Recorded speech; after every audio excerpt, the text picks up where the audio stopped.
There's a mysterious zone far out in our solar system. It's a region of ice worlds, some solitary, some with moons. Their names may be unfamiliar. Eris, Makemake, Haumea, but they hold clues to all our origins. And the first of these worlds, and the one we'll reach in 2015, is the king of the Kuiper Belt, Pluto.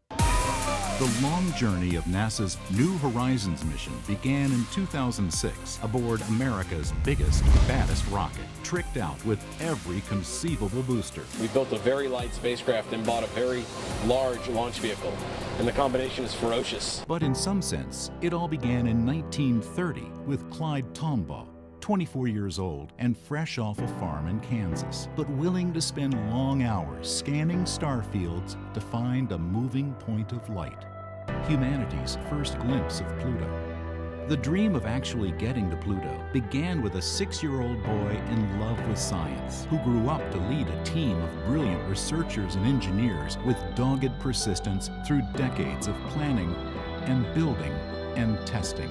A race against time just to get to the launch pad. Exploring the outer solar system, because it's so far, takes a lot of time. It requires a lot of patience, a lot of dedication, a lot of perseverance, but it's the frontier. Assuming all goes well at Pluto, NASA may choose to extend the adventure further out into the Kuiper Belt, the solar system's mysterious third zone. This is maybe the one chance in my lifetime that we're going to get a spacecraft out there and look up close at one of these Kuiper Belt objects. December 6, 2014. We have an all wake up with the New Horizons spacecraft. New Horizons wakes up for the last time from hibernation. New Horizons is speeding towards Pluto at a phenomenal rate, and we can't wait for it to get there. January 27, 2015, 6 months of approach science begins. July 14, 2015, New Horizons' long journey, 3 billion miles, 9 years in flight, and 85 years of speculation about Pluto, climaxes in one day of close approach and flyby. You know, we're rounding third base and we're headed home. The dream, the adventure, the promise of discovery. That's what makes 2015 the year of Pluto.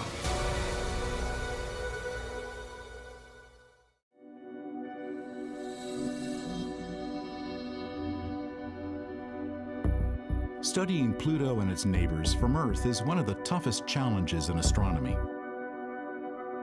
It takes the largest telescopes and most advanced instrumentation on the planet. And it's tough even for the Hubble Space Telescope. And it takes time, from the discovery of Pluto in 1930 to NASA approving the New Horizons mission in 2001 to arriving at the planet in 2015. It's been 85 years, and time passing is definitely an actor in our story. But it's the combination of human skill, cutting-edge image processing, and sheer bloody-minded persistence that has resulted in the most important discoveries. And that's a tale as true today as back in 1930, when Pluto was first found by Clyde Tombaugh. In 2011, at the SETI Institute near San Francisco, Mark Showalter used Hubble data to discover 2 new moons around Pluto, although he was actually looking for possible rings. Showalter has found rings associated with small moons around other planets. And that was kind of the motivation for checking out Pluto. It's got 2 little satellites. Satellites raise clouds of dust. Let's see what might be there. It's easy to take artistic license to show what Pluto's rings might look like. In reality, it's incredibly hard to see faint objects against the dense background star field and the glare from Pluto and its large moon, Charon. We came up with this trick where you take the images and then you rotate the camera 90 degrees, you take more images, and if you do that all just right, you can do this thing where all that glare cancels out, and what we're left with is just the rings. We could think of it as a stack of images. Think of it as like a cube looking down. So let's turn it on its side. So now if we start peeling off the layers and looking downward through the stack, things suddenly become much, much cleaner. For example, Hydra and Nix show up very, very cleanly. But the thing that immediately caught my eye was this little dot. right there. It's not a perfectly sharp hot pixel like over here, and that's what made it pretty convincing to me that we had seen a very small moon of Pluto that nobody had seen before. To be sure you've detected a real moon or planet, you have to show it's moving, unlike the background stars. The thing that makes moons distinctive is if we come back later, they'd all have shifted because they all orbit the central planet. This required a great deal of patience to then wait about 6 days until we got our next set of observations of the Pluto system. Sure enough, the object was still there. It had moved by just about the right amount to be something orbiting Pluto, and we knew we had a moon. Next year, Showalter and colleagues went back and built on lessons learned to see what else might be there. Summer 2012. Now, Mark had 15 more days of Hubble observations. Now, what you can see here are 3 time steps. Each of those time steps is actually about 45 minutes of data. That means it's long enough that the little moons move. It's moving back and forth in this 3-frame sequence. Hydra is moving, Nix is moving. I mean, it doesn't take a rocket scientist to say that that looks like a little moon of Pluto. It's moving just the way the others are. They're all going around the planet in the same direction. And so it was just a couple of weeks later that we made the announcement that the 5th moon had been discovered. Patience, persistence, ingenuity. That was exactly what led to the discovery of Pluto back in 1930. In Kansas in the 1920s, Clyde Tombaugh grew up in hard times and built telescopes using leftover farm implements. To check the accuracy of his best telescope, he sent drawings of Mars and Jupiter to the Lowell Observatory in Flagstaff, Arizona. They were looking for staff, and he was hired. Along with observing the stars, he stoked the furnace and shoveled snow. But one assignment made history. Day after day, he'd use this machine, known as a blink comparator, to look for anything in his images that moved. It was tedious, painstaking work, but on plates taken on January 23rd and 29th and analyzed in February, he saw a small dot that did move against the fixed stars. Announcing the results after careful confirmation, the observatory made it easy to find the new planet by adding arrows. This is an incredible work of observational astronomy, and having done something similar but with much more powerful tools, I can really appreciate his achievement. For decades, Pluto remained, more or less, a point of light. But in the mid-70s, Dale Cruikshank and colleagues attached cameras with infrared filters to a telescope at Kitt Peak. Detectors or sensors had been improved, and larger telescopes had become available. Well, we did that work in 1976 and found evidence for frozen methane on Pluto's surface. It was several years later that we found the evidence for the other ices. In 1978, astronomers Jim Christie and Bob Harrington analyzed new plates taken at the U.S. Naval Observatory in Flagstaff. Christie noted an elongation to the north of Pluto. 1 month later, the bump had disappeared. From this and other evidence, they concluded that Pluto, like Earth, had a moon, Charon. From eclipses between Pluto and Charon occurring in the 1980s, astronomers calculated that the moon was almost half the size of its parent body, so large that both objects spin around their mutual center of gravity, outside Pluto. Pluto and Charon were the first double dwarf planet combo discovered in our solar system. Using the basic physics of their orbits and the distance between them, astronomers could calculate their mass and size. Pluto was a little smaller than Earth's moon, about 1,500 miles in diameter, and had only 1/10 its mass. Between 1985 and 1990, astronomers were in luck. As Pluto and Charon orbited their mutual center of gravity, each passed in turn in front of the other. The so-called mutual events allowed astronomers like Mark Bowie to capture the changing patterns of light. Patiently, Bowie created a map of Pluto. Pluto turned out to have one of the 2 most contrasty surfaces in the entire solar system. In the mid-90s, Bowie and Alan Stern used the Hubble Space Telescope to make the first direct images of Pluto's surface. And it's exciting to Mark and I and to our whole scientific team to be able to see this object that no humans really could glimpse as a real planet, as a real object in the solar system previously. In 2005, Hal Weaver and Alan Stern used the Hubble for another close-up look at Pluto and Charon. They discovered two small, dim moons where only Charon had been seen before. Now we know from Mark Showalter's work that there are two more moons, making the current total of 5, and that Pluto is a genuine many-planetary system. From its size and orbit, astronomers estimated that Pluto is perhaps 70% rock and 30% ice. That makes it one of the largest of a whole new class of objects, the ice dwarf planets, making up what's known as the Kuiper Belt. This region is named for Gerhard Kuiper, a leading mid-20th century planetary astronomer. Kuiper suggested that the solar system didn't end with Neptune and Pluto, but that there should be a disk of other worlds beyond them. In 1992, from a mountaintop in Hawaii, David Jewett and Jane Liu found the first Kuiper Belt object. They were using new and highly sensitive CCDs, like the sensors in a modern digital camera. But their technique was essentially an updated version of Tombaw's work. Take carefully registered images of a patch of sky and see if anything moves against the distant stars. This one, QB1, did just that. It was only a few hundred kilometers across, 10 times smaller than Pluto, but still huge compared to a comet. Since then, teams of astronomers have found around 2,000 KBOs. Informed by cutting-edge astronomy, but with a fair dose of artistic license, let's take a trip through this third zone of our solar system. We used to think of the solar system consisting of two different types of planets. The planets we call the terrestrial planets, which are Earth-like planets. That would be Mercury, Venus, Earth, and Mars. Next out, the asteroid belt. Fragments of worlds smashed to pieces by gravitation and collisions. Then come the 4 gas giants. Jupiter and its moons. Saturn with its magnificent rings. Uranus, also ringed. And Neptune. And then Pluto was this kind of, odd guy out. It was this little object at the edge of the solar system. And then when we found all these other Kuiper Belt objects, this is kind of almost a third type of object. So for the first time ever, we'll be able to fly by a brand new object, an object that's been forming for billions of years, and understand what outer parts of the solar system are all about. By July 2015, we'll know for sure what Pluto and its moons look like, and that will provide breakthrough information on all those other ice dwarf planets, the most numerous planetary objects in the entire solar system that make up the Kuiper Belt.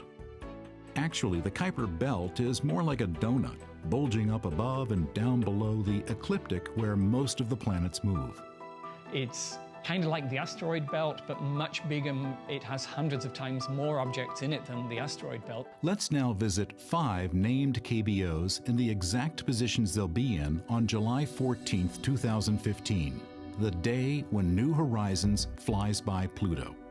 Quawa was one of the first Kuiper Belt objects discovered. It's about 1,000 kilometers in diameter, a reddish world, covered in water ice, methane, and ethane.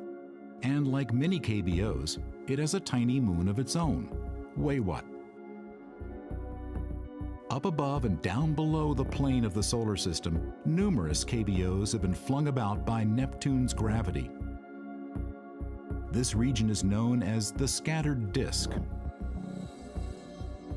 One of the largest of these KBOs, Eris, is close in size to Pluto and is made of rock and methane ice. Astronomers categorize KBOs by the tilt of their orbits relative to the plane of the solar system.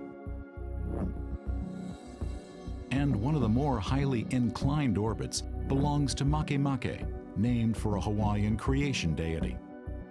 Some of these have methane or water ice on their surfaces. Some of them just seem to be covered in some brownish gunk. There are gray objects out there. There are brown objects out there. There seem to be distinct populations.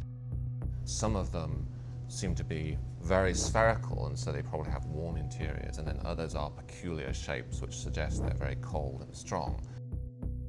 Perhaps the most bizarre and unexpected KBO is Haumea, a KBO shaped like an American football, made of rock and ice.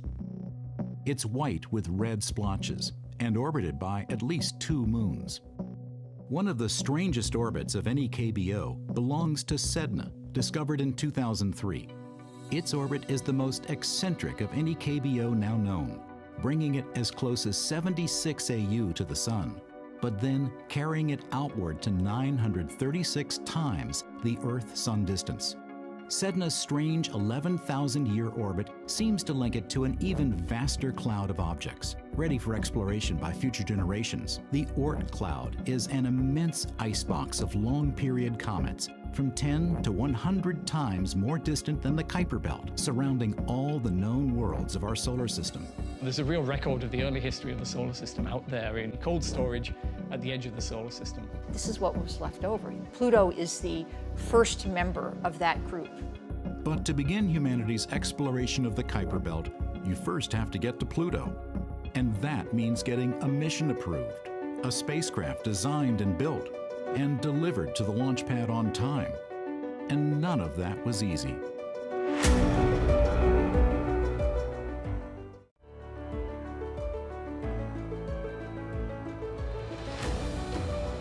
"2015 may be the year of Pluto, but getting there has taken many long years of effort.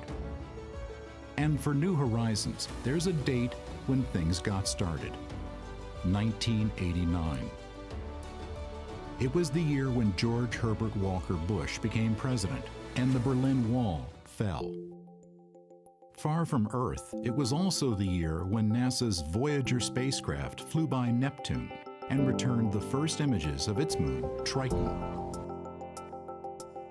Hairstyles of some New Horizons scientists were very different, but for them, May 5th, 1989 was a most important date. That's the day that I marched into the then Division Director for Planetary Science at NASA headquarters, Jeff Briggs, as a graduate student, and asked him why we aren't studying a mission to Pluto. And he responded, "Because no one's ever asked me before. That seems like a brilliant idea. Why don't we do that?" Space missions rely on hundreds, if not thousands of people, but sometimes it takes someone with passion and persistence to make things happen. And for New Horizons, that's Alan Stern. I was interested in this when I was a boy, so I've been somewhere between in the groove and stuck in a rut for 40 years.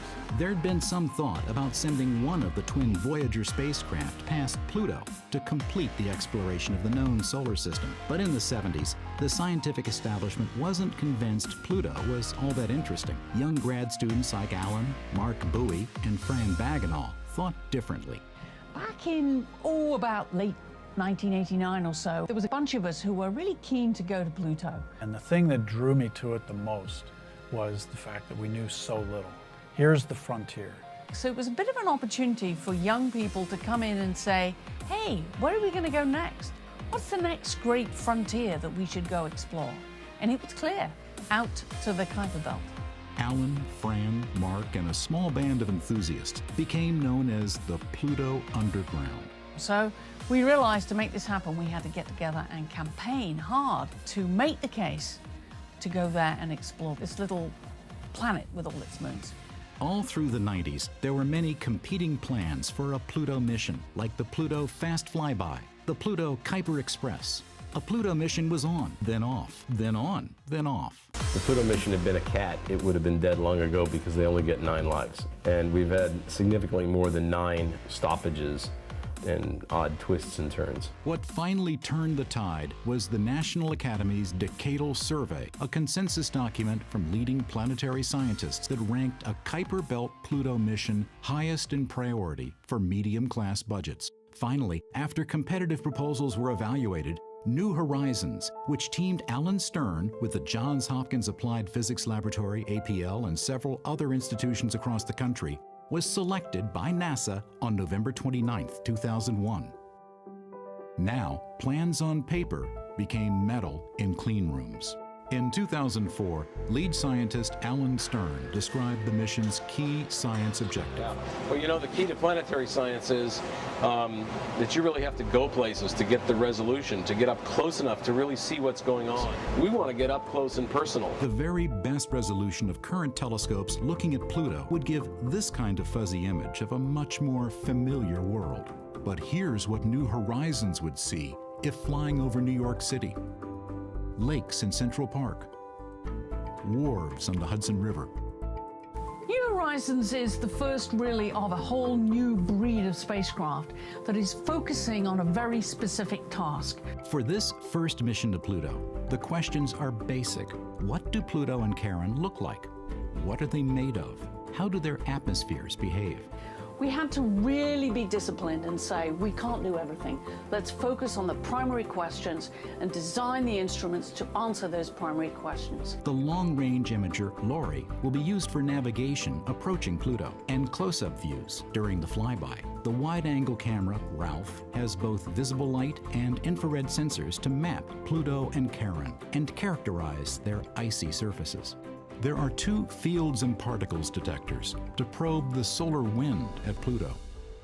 The large radio antenna is an essential communications device, but both REX and ALICE, an ultraviolet imaging spectrometer, are part of experiments to analyze Pluto's atmosphere.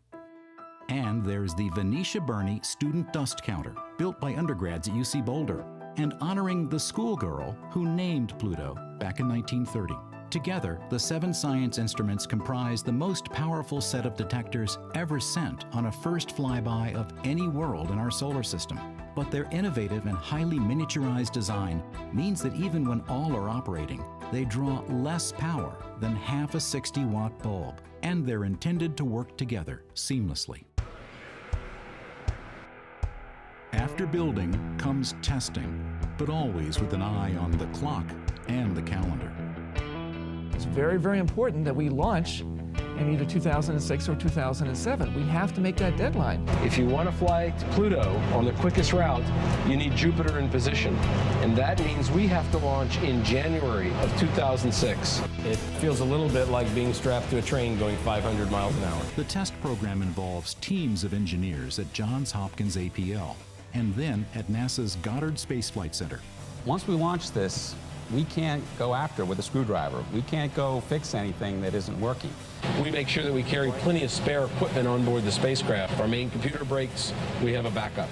If our main transmitter breaks, we have a backup. One of the things we do is we put the whole spacecraft on a gigantic vibration table, a paint shaker, and shake it. And then test it after that, and shake it again and test it again. So that's what we're doing from now until launch. Along with testing the spacecraft, New Horizons needs to train and test its human operators. And for a mission planned to reach Pluto in 2015, it's important to have young people on board early, so they'll be around at close approach. It's good that we can do that, so they will have both the time, the focus to stay with the mission over this long period of time. Many of the faces you see around Mission Control in 2004 and 2005 are young and enthusiastic spacecraft engineers. Normally we're focused on subsystems and instruments in the spacecraft surviving that duration, but for people we have to have a longevity plan. They'd be committing the prime of their careers to this mission to Pluto, knowing they'd be a decade older when New Horizons reaches its primary target. The ability to practice things in those years far out there are all part of the planning now to assure mission success then. How old are you going to be? In 2015? I don't know, somewhere in my 40s. Oh, and you're a youngster. Yes. In late 2005, the action shifts to Cape Canaveral. New Horizons may be light and relatively small, but launching it to Pluto requires America's most powerful rocket, the Atlas V. New Horizons will be traveling so far from the sun that solar panels wouldn't be sufficient. So the Department of Energy delivered an RTG that would power the Pluto mission by turning heat from the radioactive decay of plutonium into electricity. Working round the clock, they arrive at Pad 41 before dawn. On behalf of NASA and the entire New Horizons team, Stern wanted to be the last to bid the spacecraft bon voyage before closing up the hatch. On January 19, 2006, after 17 years of planning, building, and testing, a picture-perfect launch that thrilled onlookers in Florida and the mission operations team back at Johns Hopkins in Maryland. We have ignition and liftoff of NASA's New Horizons spacecraft on a decade-long voyage to visit the planet Pluto and then beyond. Despite immense technical and timetable challenges, the mission had made its window and was on its way. New Horizons' velocity at launch was the fastest ever, traveling almost 60 times faster than a jetliner. In just 9 hours, it passed the orbit of the Moon. Apollo had taken almost 10 times that long. 1 year later, a slingshot gravity assist from the giant planet Jupiter provided another 2 kilometers per second boost, cutting travel time to Pluto by 3 full years. But this was more than just a jump in speed. The Jupiter flyby was a scientific dress rehearsal for Pluto. New Horizons instruments returned detailed images of Jupiter's clouds, moons, and rings. We got the night shine. Oh, wow, look at that. Then it was off across the empty ocean of space, with no new land in sight till Pluto in 2015. The spacecraft had been tested and passed with flying colors. Now it was time to test the humans and the ground systems. July 5th, 2013. It's day 1 of a 9-day encounter rehearsal. The main success criteria for this rehearsal is for the spacecraft to flawlessly perform its activities as if it were at Pluto, with everything the same, except that Pluto's not there. The dates in 2013 were carefully chosen so that Earth-received times would be identical to those for the real encounter in 2015. Mission managers wanted scientists and engineers to experience the stress of time-critical 24/7 operations expected for July 2015. We're flying by an object that is a huge distance from Earth, and we're trying to hit a box that's 100 by 150 kilometers wide. And that then leads into maneuver planning and trajectory control needed to thread that needle and hit that small box. It's way the heck out there. This rehearsal would actually be uploading commands to New Horizons to instruct the spacecraft to run through the exact same set of observations as in 2015. There definitely is an element of risk involved, but from one standpoint, if you didn't do any simulation with the real spacecraft at all, you could argue that could pose more risk because you don't want such a critical activity only being done once on flight. Those are all invaluable to get us ready and practiced for the one and only shot we'll have to explore the Pluto system. We've been waiting 12 years since we wrote the proposals to do this rehearsal. It's the last big step before we can do the encounter. We think that we are about 10 million miles out from Pluto and closing. But so far, so good. We're off to the races.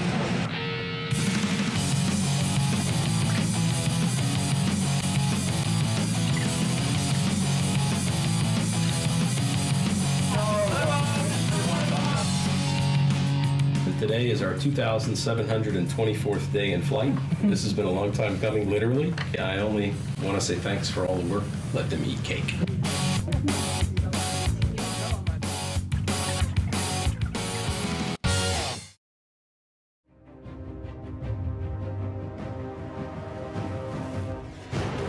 July 12th, 2013, standing in for July 14th, 2015. This is it, a minute-by-minute simulation of Encounter Day. It's make or break. Well, it's the most important because we've best been spending the 24 hours of the most intense activities that we've been running on the spacecraft, and this is the longest that we've been out of contact since we've entered encounter rehearsal.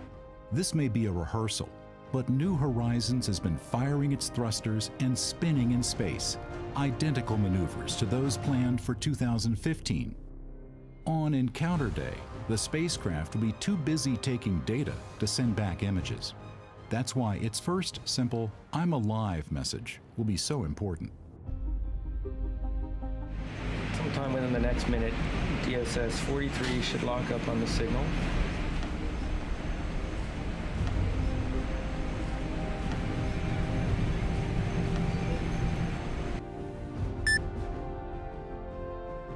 We're good. We're nominal. Spacecraft's nominal, and it looks like all the observations that we had planned between the last track and this track happened. So this gives us good confidence that at least the spacecraft has been performing all of those twists and turns that we've been anticipating it to over the last 7 days. I like to say that at the flyby, I don't want to be learning anything about the ground system or the spacecraft or the team. I want to be learning only about the Pluto system. No spacecraft has ever been to Pluto, nor will ever go back in our lifetime. Pluto is every child's favorite planet. You know, you ask anyone under the age of 6, and they're going to say Pluto. We don't exactly know what Pluto looks like, but it looks very exciting from the images we have from the Hubble Space Telescope so far. We really can't wait to get there and see what it actually looks like.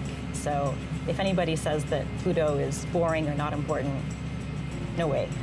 Before New Horizons arrives at Pluto, most everything we think we know about the planet and its moons is up for grabs. Virtually every place we've sent a spacecraft on a first reconnaissance mission like this, that we find out that our Earth-based notions were flat wrong. So I'll tell you what we expect, but before anything, what we expect is to be surprised. From the 1990s through today, Stern has been consistent in avoiding speculation. You get the same answer everybody's gotten from me for almost 20 years. I don't make predictions, except for one.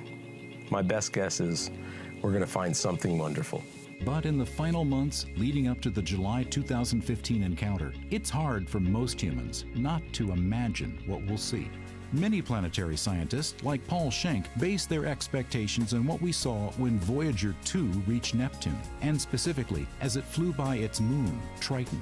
Voyager was a 10-year-long exploration of the outer solar system, and every time they got to a planet, it was basically the first time anybody had really seen those bodies. So when they got to Jupiter, they were greeted with enormous surprises. The erupting volcanoes on Io were just completely unexpected.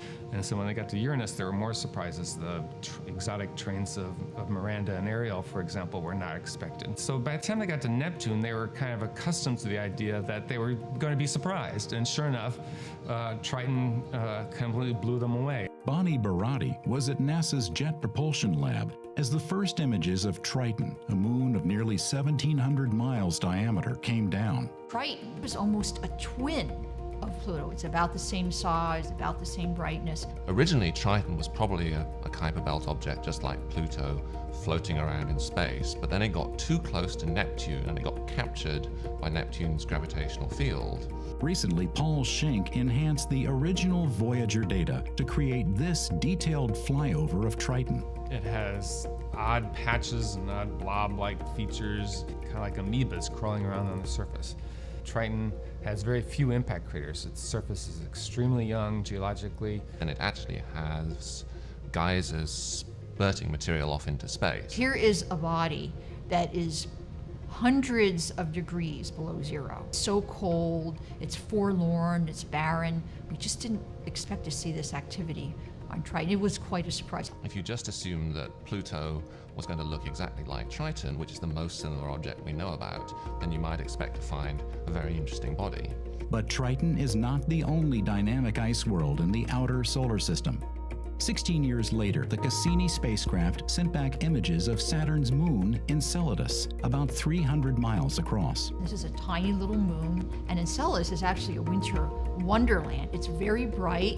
It reflects almost all the radiation that falls on it, and it has these huge ice volcanoes spewing out from its south pole. And Enceladus is continuously giving off puffs of water vapor, and so if you start to see puffs of water vapor coming off Pluto as New Horizons gets closer, that would be exceedingly interesting. But what forces can power volcanoes in the deep freeze of the outer solar system? Triton and Pluto are both balls of ice with presumably rock in the center, and so one of the sources of energy is radioactive decay inside the rock, which gives off heat, just like the Earth is heated. If you just let Pluto sit there and pump the heat out of the rocks, you generate enough energy to melt a couple of 100 kilometers worth of ice. It's still possible to have an ocean beneath a relatively thick ice shell. The ice shell might be 100 miles thick or so. Over billions of years, the ice shell gets thicker and thicker and thicker as Pluto cools, and as it does so, it squeezes the water underneath, and if you squeeze the water too much, then it may well actually create fractures and the water could jet out to the surface. When you're going out to the edge of the solar system, you kind of have to expect some surprises, and we're going to see them at Pluto as well. Just as Triton and Enceladus were mere dots before spacecraft reached them, until now, Pluto has been an astronomer's planet. That's about to change. We are going to start off as astronomers, and we'll be using astronomical tools to try and sharpen up our images and pull every last little bit of detail out of these fuzzy blobs. We gradually turn from astronomers into geologists as we get closer and it becomes a real world. Jeff Moore was in the room at JPL as those Triton images came down, but he also enjoys field work and thinks we'll recognize some similar planetary processes at work on Pluto as back on Earth. So I'm a geologist, and although we don't expect to see oceans on Pluto, there are common processes which operate on this planet, which are likely to operate also on Pluto and its moons. While the scales are very different, erosion shapes landforms here on Earth and all across the solar system. There are these little finger-like projections that are formed by the process of erosion, where wind and water have sculpted this landscape by taking advantage of small differences in the strength of the original rock, creating large, huge, fantastic landscapes, such as on Jupiter's moon Callisto, and we can anticipate that we may perhaps also see landscapes like this on Pluto and its moons. Pluto's 248-year orbit is more eccentric than our solar system's terrestrial and gas giant planets, greatly varying its distance to the Sun. But it's typical of many other objects in the Kuiper Belt and newly discovered planets around other stars. That, plus its highly angled polar tilt, combine to produce strong seasonal effects. In fact, the seasons of Pluto are amongst the most extreme of any seasons on any world that we know of orbiting the Sun. And those extremes may be one reason why its surface is also extremely contrasty. Pluto is perhaps the most intensely bright and dark place that we've seen in the solar system. This dark surface collects more heat. It warms up like asphalt does on a sunny day here on the Earth. And if there were frost that had settled on this dark surface, they're being heated up and driven off, and the transportation of this material could also be creating wind, so you might see small dunes oriented along the periphery of the dark surface, showing this process in action. For planetary scientists, color can be a clue to the composition of surfaces that can't be sampled directly. On the Earth, these kinds of colors from red to dark gray are generated entirely by the presence or absence of rust. On Pluto, we see also these same ranges of colors from gray to bright white to yellow to red to black, but there it must be due to a completely different process. At NASA's Ames Research Center near San Francisco, longtime Pluto researcher Dale Cruikshank and postdoc Chris Matarese conduct experiments to see what processes might create the colors we see on Pluto, starting with gases like methane and nitrogen and the extreme low temperatures we know are found there. In our cold chamber, we can produce a thin film of ice, and then after that expose them to a beam of electrons, which are charged particles, comparable to what comes in to Pluto's surface from space. We find that when we shine ultraviolet light or electrons on simple molecules, before too long the simple molecules are broken apart, and by natural processes they reassemble into more complex chemicals. So far, the colors we make in the lab from irradiating these ices is fairly close to what we see on Pluto. There are tones of yellow, light brown, up through fairly dark red. And if we carry the processing by ultraviolet light to an extreme degree, the material actually turns black. And this is almost the color of pure carbon. Seeing how radiation transforms simple ices into complex and colorful organic molecules should help interpret the close-up views of Pluto's surface that'll be sent back by New Horizons. Color translates to the duration of the exposure of these otherwise colorless ices over a year, 10,000 years, 10 million years. That may in turn tell us more about the nature of the exposure of Pluto's surface and even the age of Pluto's surface. Dale Cruikshank began observing Pluto back in 1976. Now, 39 years later, he's ready for its close-up.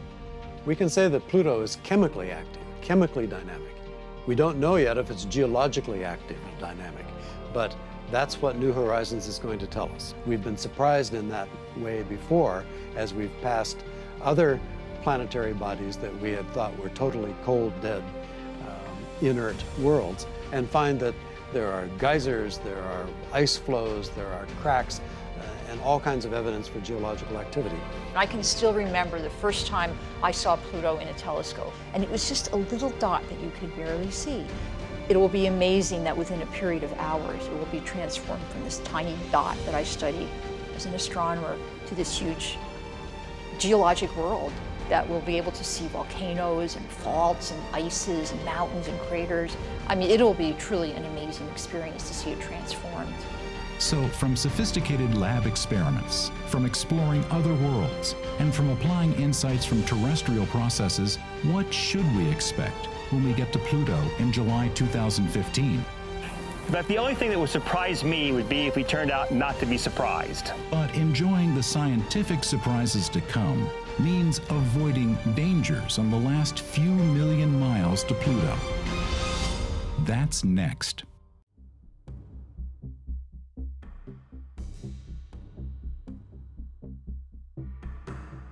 December 6, 2014. In Mission Control, Alice Bowman and her team wait to get confirmation that New Horizons has exited what's called hibernation. For 2/3 of its 3 billion-mile journey, most spacecraft systems have been turned off, saving wear and tear on the science instruments.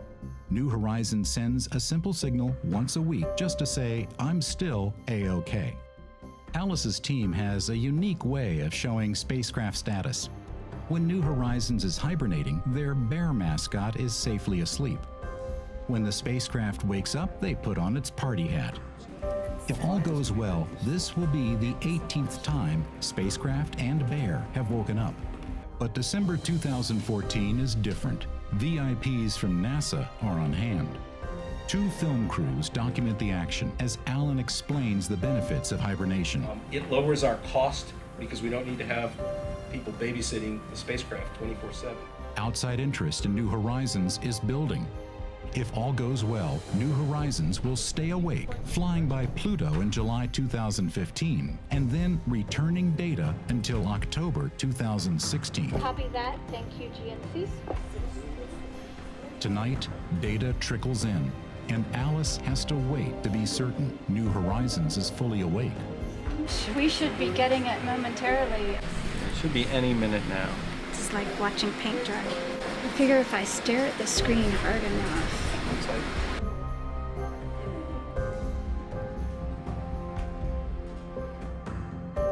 And packet 5 just came in. Here we go. PI, PM, Mom on Pluto 1. We have a nominal wake-up of the New Horizons spacecraft on its way to Pluto. We're ready for our next leg of the journey. Was awake. Our bear. He's going to be here for a while. This is a watershed day. We have completed the cruise across 3 billion miles of space. The spacecraft is now awake. Finally, after 9 years, I'm glad to see hibernation behind us and active ops ahead. On to Pluto. But there are still hundreds of tasks to ensure a safe flyby in July 2015. January 27th, New Horizons has been sending back technical data and all seems fine. But today is the first time Hal Weaver and Andy Cheng will be seeing new science images. I thought I saw it pop up here. Yeah, let's try that again. Cheng is lead scientist for the LORRI camera.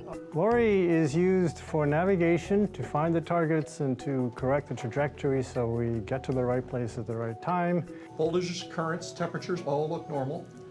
No error messages. This is it. Let's check out the very first images. And then Sharon, right there, peak pixel 55. That's right. Okay. All right, so there they are. Let's look at the whole For field. project scientist Hal Weaver, even the jump in size from 1 to 2 pixels was significant. This is a real milestone in the New Horizons mission, the very first images of Pluto in the Pluto encounter year. Hadn't turned Lori on, hadn't gotten any images since last summer, last July, but this is it. This is the start of it. How she blows. We really don't know what we're going to see. That's what this mission is all about. What is the surface of Pluto really like? How big is it? What are the orbits really? So it's nothing but delightful surprises coming for us. But some of the surprises may not be quite so welcome. As New Horizons gets still closer to the Pluto system, Lori will be able to identify small moons and possible rings that can't be seen from Earth. John Spencer is leading the UHAZ campaign. UHAZ stands for Unknown Hazards. We may find new moons or even rings around Pluto, and if we see anything like that, we're going to want to determine whether it poses a threat to the spacecraft, because if it does, if there's debris that we might run into that might damage or kill the spacecraft, then we want to evaluate that hazard and determine whether we should take any evasive action.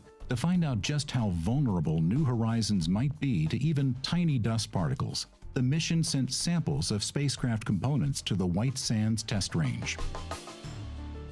Technicians at White Sands set up gun tests to assess how vulnerable New Horizons' outer covers and cables might be.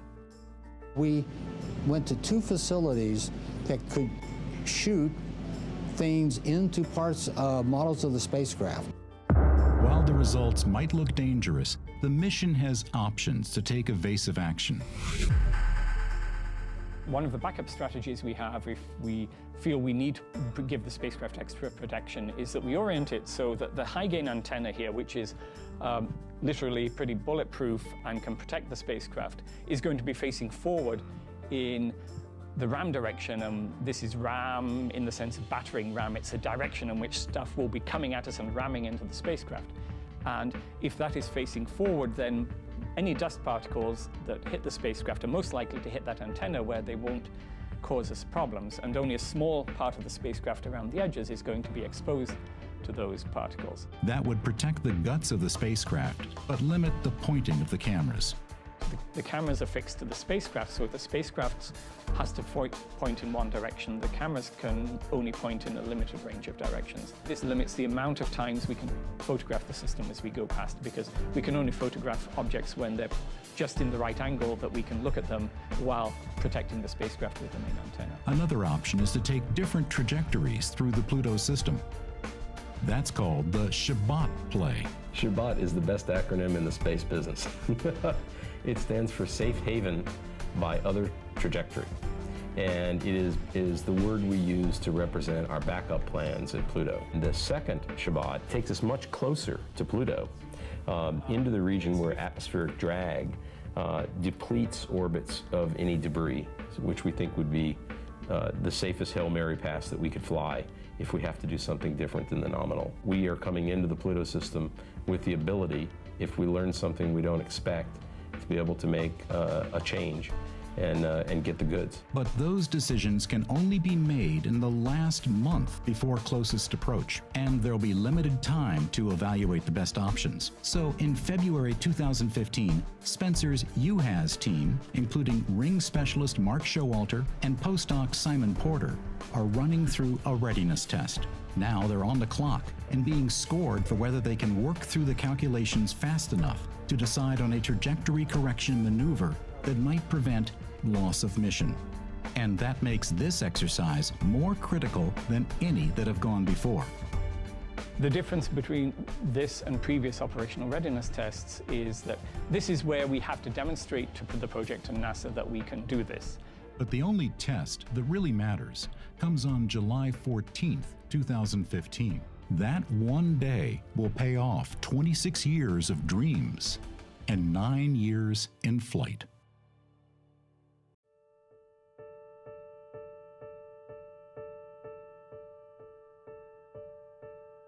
For the science team, the Year of Pluto began with another meeting to review the latest data on the Pluto system and to hear updates on how the spacecraft was performing.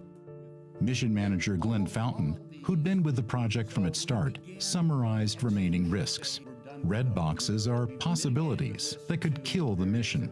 But now, in 2015, there are more and more green boxes, risks that have been minimized. Something that we haven't thought of still might happen, but I'm confident that whatever happens, whatever fate throws at us, this team will be able to resolve it, and we'll go on to get wonderful data when we get to Pluto. We have a fantastically talented team of people who have worked very hard, and we've tested the sequences inside and out.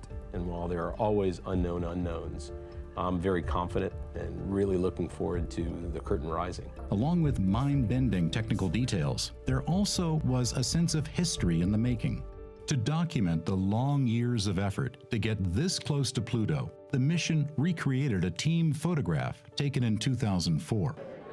As Glenn, Alan, and Alice had carefully planned back then, many of the scientists and engineers were still actively engaged in New Horizons and looking forward to July 2015.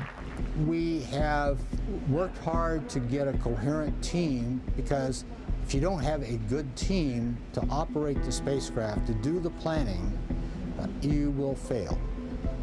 And so we worked a plan early in the mission to have younger people with the right amount of experience to be on the mission. And it's just like watching your kids grow. It's like all of a sudden, where did the time go? You know, they are older, they're more mature, and they're now the very experienced veterans. But the hard work of mission planning was by no means over, even this close to Encounter Day. While exploring Pluto in 2015 is exciting in itself, New Horizons was recommended in part as a mission that might continue on, farther out into the Kuiper Belt. That takes identifying potential targets now for a still more distant flyby, should NASA approve an extended mission. This challenging task was assigned to John Spencer, Mark Bowie, and a team of young postdocs. And like everything else about this mission, it wasn't easy. Bowie and John Spencer had been using Earth's largest telescopes in Hawaii and Chile, but even Earth's best couldn't crack this task. But the basic problem is the Earth's atmosphere is just a mess at these scales. There's a limit, and that's what we've been beating our heads against. Now with time running out, we had to turn to Hubble. And so we sort of, not so jokingly, talk about Hubble to the rescue. Without Hubble, we would not have these objects. Mark and his young collaborators came up with innovative search techniques using custom software. What that does is makes the stars smear out and makes the Kuiper Belt objects hold still. It's been a lot of work, but to do something as exciting as this has been just so much fun. I've been plugging through the data today because it's fresh data, and I just really, really wanted to know what the answer was. Well, we would have been in big trouble if we didn't find the KBO in time. So there was this pressure, but honestly, we had the best people in the world working on the problem, and we did it. And we just do the math, write the software, crunch the pixels, and then I create this graphic, and from that point on, it's what I call wetware. It's what you got in your head. In reality, KBOs are moving against the fixed stars. Mark came up with a way of making them more obvious by flipping that around and making the stars appear to move, and any KBOs stand still. Right in the middle, there's something that's just holding dead constant.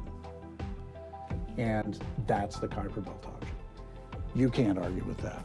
It was a high-tech variant of the approach that had been instrumental in exploring the Pluto system right from the start. But at the core, it's a technique that hasn't really changed since Tombaugh's day. You have two pictures of the sky taken at different times, and you're looking for the stuff that moves. As soon as you see something real, there is absolutely no question about it. As soon as it flashes on the screen in just a millisecond, there it is, it's real, and you know, I've found another Kuiper Belt object. But finding a KBO is only half the battle. Is it located where New Horizons can reach it with available fuel?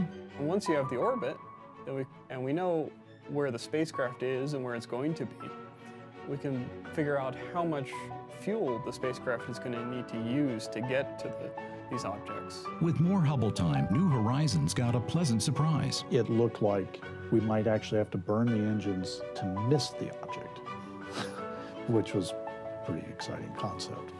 You know, it's a good thing we looked, because you wouldn't want to run into one of these things. These cold classicals, they're pretty much as they were 4.5 billion years ago.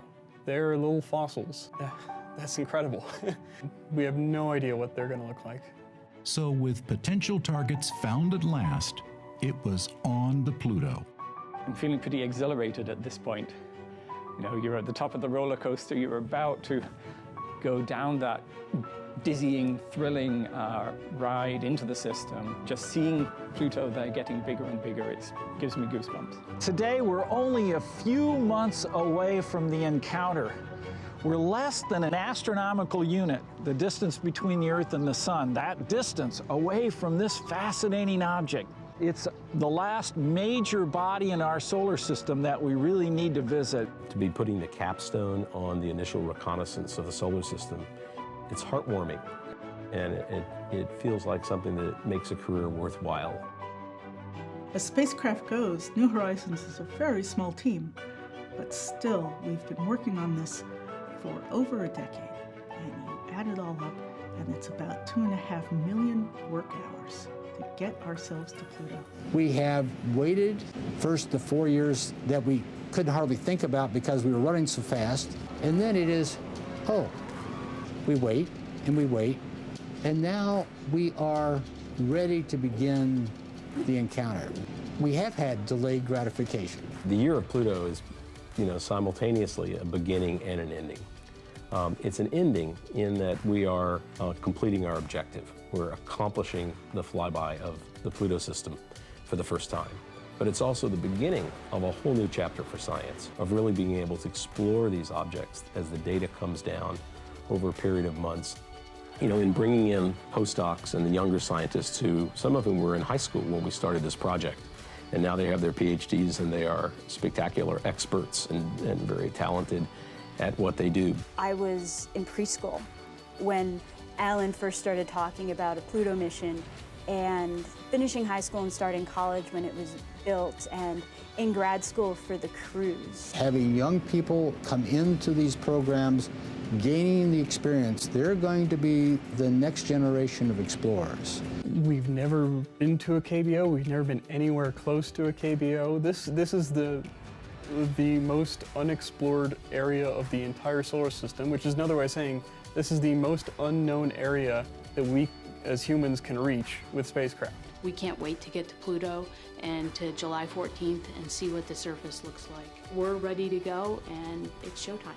We are capable of continuing an adventure that humanity began 100,000 years ago as our ancestors walked out of Africa.